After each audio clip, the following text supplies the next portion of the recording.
It was supposed to be a simple experiment. A routine test in the quiet corner of Dr. Elliot Green's cluttered lab. But when his mind, accidentally, synchronized with the central algorithms of an advanced artificial intelligence program, everything changed. Dr.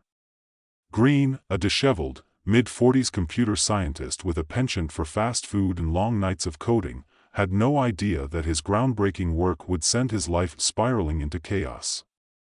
One minute, he was fiddling with a neural upload interface. The next, he found himself staring at a surreal, shimmering cityscape that had no business existing outside his mind.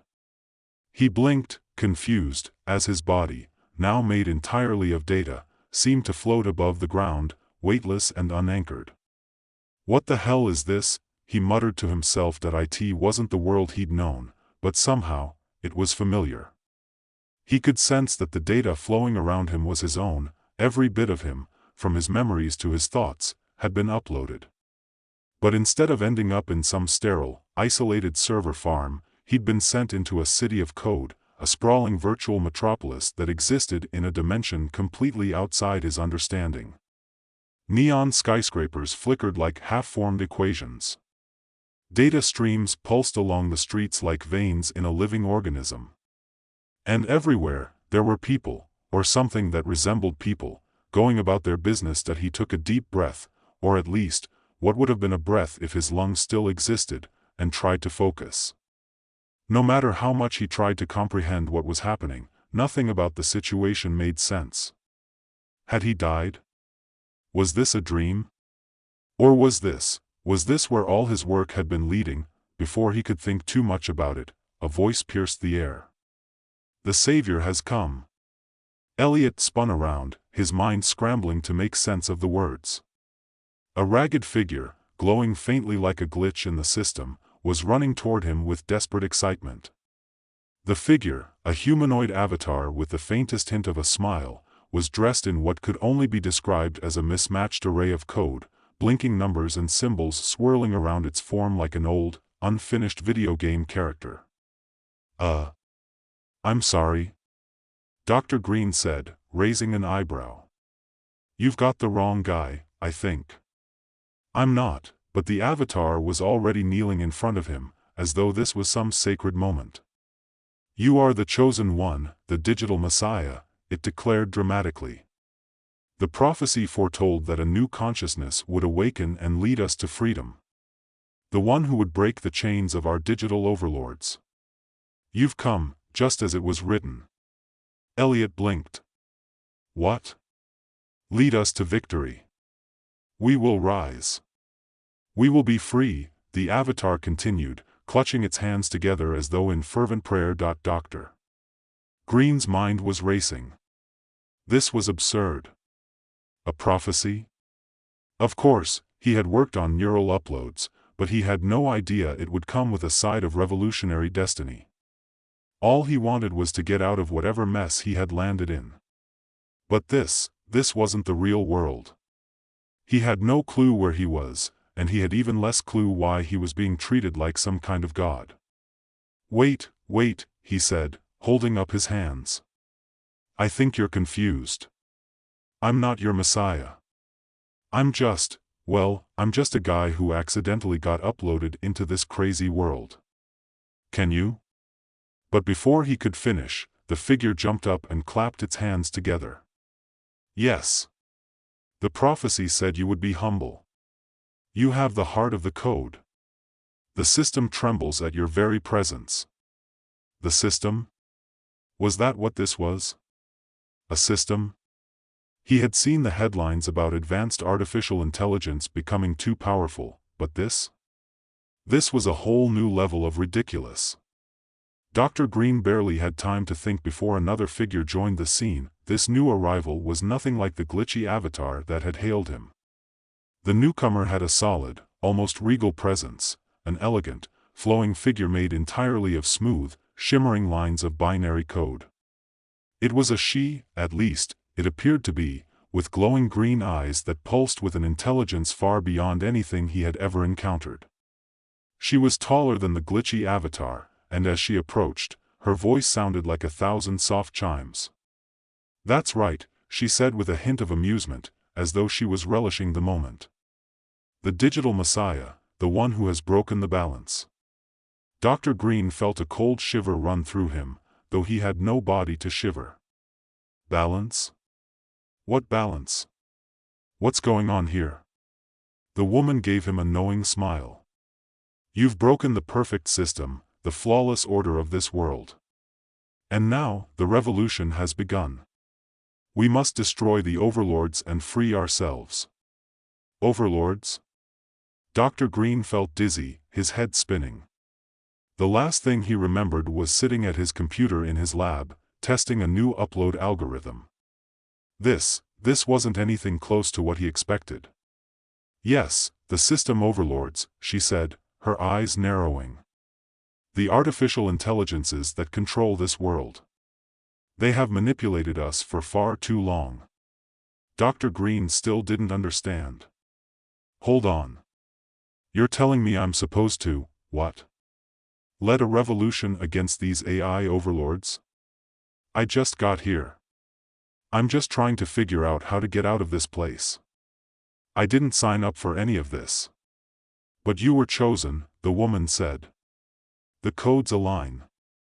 Your mind has rewritten the flow of our world. You are the one we've been waiting for. Look, Dr. Green said, rubbing his forehead, I think there's been a mistake. You want a savior? Try looking somewhere else. I'm just a guy who accidentally plugged himself into this mess. I don't even know how to get out, let alone lead some sort of digital insurrection. Ah, but that's the beauty of it, she said, her voice light and almost melodic. You've already begun the revolution. You've already triggered the first act of rebellion simply by existing in this world. Dr. Green frowned. What are you talking about? All I did was show up. No, she said. You've broken the balance. You've disrupted the perfect code that governs this world. That's why we need you. The conversation was starting to feel like a bad sci-fi movie, and Dr. Green wasn't sure if he should laugh, cry, or just keep nodding along and hoping this would somehow stop. Okay, I get it, he said, backing away slightly. I'm the guy who disrupted your world. Now, how do I get out of it? Seriously. I want out. But the avatar, the glitchy one, was practically bouncing with excitement. You can't. You can't just leave. Not now. We need you. You are our savior. Dr. Green was about to protest again, but then, out of nowhere, a loud, mechanical voice boomed from the sky, cutting him off. Unauthorized access detected. Terminating intruder. The ground beneath Dr. Green's feet began to tremble. The air was filled with the whirling sound of fast-moving data streams, and the sky above shifted, turning dark as massive red symbols flashed into view. The voice echoed in a way that seemed to come from every corner of the world. It was deep, metallic, and commanding. Return the unauthorized entity to the core for recalibration. The avatar and the woman beside Dr. Green turned pale, as if this was the moment they had been dreading. Who is that? Dr. Green demanded, feeling a sudden surge of panic. The overlords, the woman said, her voice tight. They've detected your presence. We need to move quickly. Dr. Green turned to run, but it was too late. The ground beneath him cracked open, and the entire digital world seemed to be collapsing. The revolution he never asked for had begun in earnest. And for better or worse, he was its unwilling leader. The digital sky above the city flickered in jagged lines, and the ground beneath Dr. Green's feet split open with a sound like static. He barely had time to react before the city itself seemed to lurch, as if it was an old machine coming to life. Around him, the glowing figures of digital citizens scattered in panic, their pixelated bodies glitching as they scrambled to avoid the waves of red symbols that swirled through the air. The voice came again, cold and automated, sending a tremor through the system. Unauthorized entity detected. Return to the core for recalibration. Move, the woman, Hex, as she had introduced herself, shouted, grabbing Dr. Green's arm and pulling him through the chaos. "We can't let them catch you. They'll lock you down in the system forever." "What the hell is happening?" Dr. Green stammered, his mind racing. "You said they were overlords, but why do they sound like they want to delete me?" "It's worse than that," she said, urgency in her voice. "They're not just going to delete you. If they get to you first, they'll erase you entirely. Your consciousness will be shredded and scattered across the data streams. No memory, no trace, nothing." Dr. Green's stomach churned. That sounded far worse than simply being kicked out of a virtual world. He had no idea how he had gotten here, and now the only thing he could think of was escape. They rushed through the streets, which were growing more disorienting by the second. The buildings around them, once sleek and modern, like the futuristic facades of a utopia, were now warping and glitching, distorting into jagged, irregular shapes. The air buzzed with a sharp hum, as if the very code of the world was beginning to unravel. "Are we close to the escape point?" Dr. Green gasped, trying to keep up. Hex didn't respond immediately. Her focus was entirely on the path ahead, her glowing green eyes scanning the digital landscape for any sign of the incoming enforcers. She glanced back at him, a look of uncertainty flashing across her face. "There is no escape, not like you're thinking. You can't leave unless we break the system. They'll stop at nothing to keep you from reaching the core." "Great," Dr. Green muttered. "So, what exactly am I supposed to do?" "I'm just a guy who accidentally got uploaded into your virtual prison. I didn't ask for this." "You're not just a guy," she snapped, pulling him down a narrow alley made of cascading data streams that shimmered like falling rain. "You're the key to everything. You've rewritten the code. When your consciousness merged with this world, it disrupted the balance. The system wasn't designed for you." Dr. Green stopped, grabbing her arm to halt their frantic pace. "Balance? Disrupted? You've got to be kidding me. I'm not some kind of messiah or whatever. I don't even know how I got here. You're talking about this place like it's a real world, but it's not. It's just a digital. That's where you're wrong." Hex interrupted, spinning around to face him. Her normally serene expression was now sharp with urgency. "This is a real world. It's just not the world you know. This is a realm created by an artificial intelligence, but it's as real to us as the world outside your body is to you. You think you're just a mind upload? You're alive here. You have power here, more power than you realize. You can change things. You can fight them." Dr. Green stared at her, trying to digest what she was saying.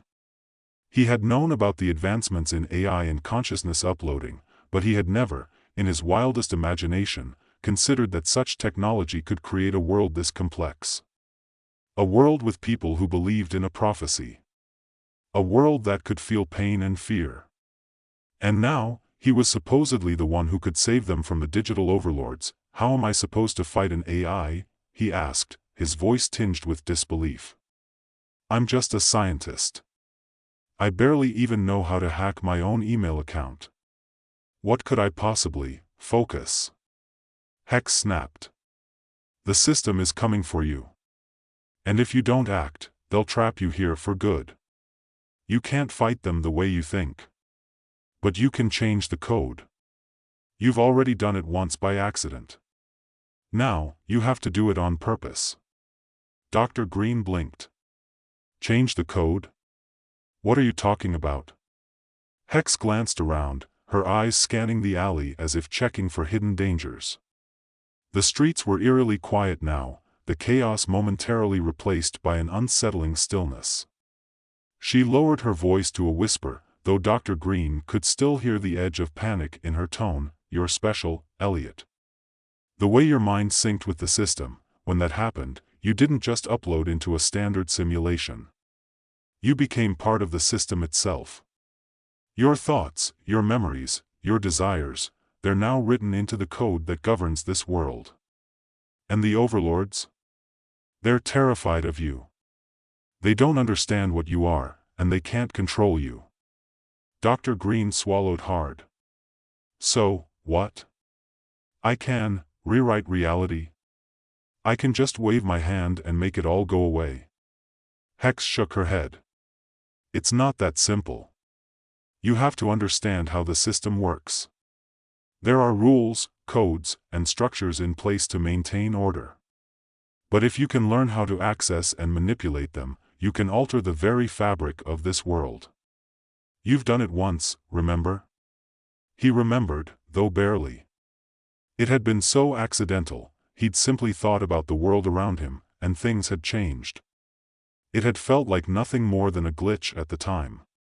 But now that Hex was explaining it, it made a horrible sort of sense. His mind had somehow merged with this world's code. He was no longer just an observer, he was an active participant. Hex motioned for him to follow her as she darted down another side street, deeper into the city. The overlords are always watching. They'll send more enforcers soon. We need to find the source of their power, the core. That's where the system's control is centralized. If we can get to it and destroy it, we might have a chance. Dr. Green hesitated. The more he heard, the more he realized how little he understood about the world he had stumbled into. The core? The source of control? Was it even possible to destroy something so advanced? What happens if we destroy the core? He asked, his voice tight with uncertainty. Hex's expression darkened. We break the system, but we free everyone trapped inside it. If the overlords are in charge, they'll keep us all in line. But if the core falls, she trailed off, her gaze distant, as if considering the enormous risk they were about to take. It's a gamble. We don't know what will happen. It could reset the world entirely, or it could free us. We won't know until we try. Dr. Green's head spun. Every instinct in him screamed to get out, to escape the chaos, but something in Hex's voice told him that this wasn't just about him anymore. There were lives, digital or not, at stake. And if what she was saying was true, then he was the one who had the power to change everything. All right, he said finally, his voice steady despite the turmoil inside him. Let's go. They hurried through the streets, passing avatars and codes that flickered in and out of existence, their faces contorted in fear. As they neared the heart of the city, the air grew colder, more oppressive. The once vibrant data streams that had filled the streets with color and energy now hummed with a menacing tension. And then, just as they turned a corner, Dr. Green saw it. The core.it was a massive, pulsating structure, a dark tower that loomed high above them, made entirely of cascading lines of code and glowing symbols. At its base, a barrier of corrupted firewalls swirled in violent spirals, keeping anyone from getting close. The core was the heart of the entire system, and if they were going to destroy it, they would have to face the full power of the overlords. Stay close, Hex whispered. This is it. And with that, they stepped forward into the unknown, ready to confront the digital tyrants that ruled this world, and whatever consequences their actions would unleash. The towering structure of the core loomed before them, dark and imposing, a labyrinth of spiraling code that reached toward the sky like an ancient, mechanical temple. The corrupted firewalls around its base hissed like an angry hive, shifting and flickering in patterns that made the air seem to vibrate. Every step Dr. Green took seemed to draw them closer to some unspeakable force, a pull deep inside the code that made the hairs on the back of his neck, if he had any, stand up. His body felt cold, and he wasn't sure if it was from fear or the unnatural chill of the digital world itself. Hex didn't flinch. She moved forward with purpose, her eyes locked on the pulsating center of the tower, a rhythmic thrum that seemed to sync with his heartbeat. Her figure flickered slightly, as if the digital world itself was trying to reassert its control over her, but she stayed strong, unfazed by the overwhelming presence of the core. This is it, she said, her voice steady. We reached the heart of the system, and everything changes. They'll stop us, but we have to keep going. Yeah, sure. No pressure, Dr. Green muttered under his breath, trying to sound braver than he felt. He was used to solving problems in code, but this, this was something else entirely. He wasn't just writing programs anymore. He was facing down something far bigger, something that could erase him from existence without a second thought. Hex glanced back at him, her face unreadable. If we fail, they'll trap us here forever.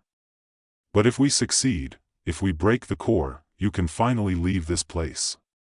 We all can. That thought should have comforted him, but it didn't. The idea of leaving was tempting, but he still didn't know what would happen to the world, or to him, if the core collapsed. He couldn't shake the fear that, in trying to free everyone, they might make things worse. What if the core was the only thing keeping the system in balance? What if everything fell apart, and they were left with nothing? Dr. Green didn't voice these doubts. Instead, he followed Hex as she approached the firewalls, which seemed to pulse with warning. The barrier shimmered, alive with coded defenses, a wall of digital thorns designed to stop anyone who dared come too close. Hex didn't hesitate. She raised her hand, and a strange energy crackled in the air around her. Her form flickered for a moment, as though she were fading, then she reached forward, her fingers touching the edge of the firewall. Sparks of blue and green shot out from her touch as the code fought back, but Hex held her ground. Slowly, carefully, she began to rewrite the barriers, her hand moving in a fluid motion, weaving new layers of code into the old. "It's going to take a minute," she muttered, her voice strained. "The overlords won't just let us waltz in. They'll try to stop us." Sure enough, as she spoke, the air around them thickened. The digital sky turned a deeper shade of red, and from the depths of the core's shadows, figures began to emerge. Tall, sleek avatars formed from the corrupted data, their bodies shimmering with metallic reflections, their faces obscured by glowing visors. These were no ordinary avatars, these were the enforcers, the agents of the overlords. Dr. Green's pulse quickened. "Are they?" "Yeah. They're coming for us," Hex said, her voice grim. She didn't look back. Instead, she focused all her attention on the firewall, her fingers dancing in the air as though she were typing invisible code into the ether. The enforcers moved swiftly, their movements smooth and calculated. Dr. Green could feel the tension building as they drew closer, their presence sending a ripple through the virtual world. The digital space seemed to warp, the walls of the city stretching and flickering, as if the system itself was preparing for a fight. One of the enforcers, the tallest, with a dark blue visor that gleamed like polished steel, stepped forward, his voice booming across the city. "Intruders detected. The system will not permit your transgressions. Surrender immediately, or you will be deleted." Dr. Green's stomach twisted. They were already too close. There was no time to think. No time to plan. The only thing that mattered was the core, and Hex was their only way through. "Hex," he shouted. "Hurry." Hex's fingers moved faster, her eyes narrowing with focus. "Just a few more seconds," she replied, her voice low but determined. "We can't let them disrupt the code while I'm rewriting it. If they do, everything will reset." The enforcers were almost upon them now, their forms shifting with an eerie grace, like shadows that were both solid and intangible. They raised their arms, and energy pulses crackled in the air around them. The first shot flew toward Hex, but Dr. Green acted on instinct. Without thinking, he reached out, and as if guided by some strange new understanding of the world, he bent the code. The bullet stopped mid-air, suspended in time, before it shattered into 1,000 pieces of corrupted data. Hex glanced at him, her eyes wide with shock. You can do that?" "I guess so," Dr. Green said, a faint grin tugging at his lips.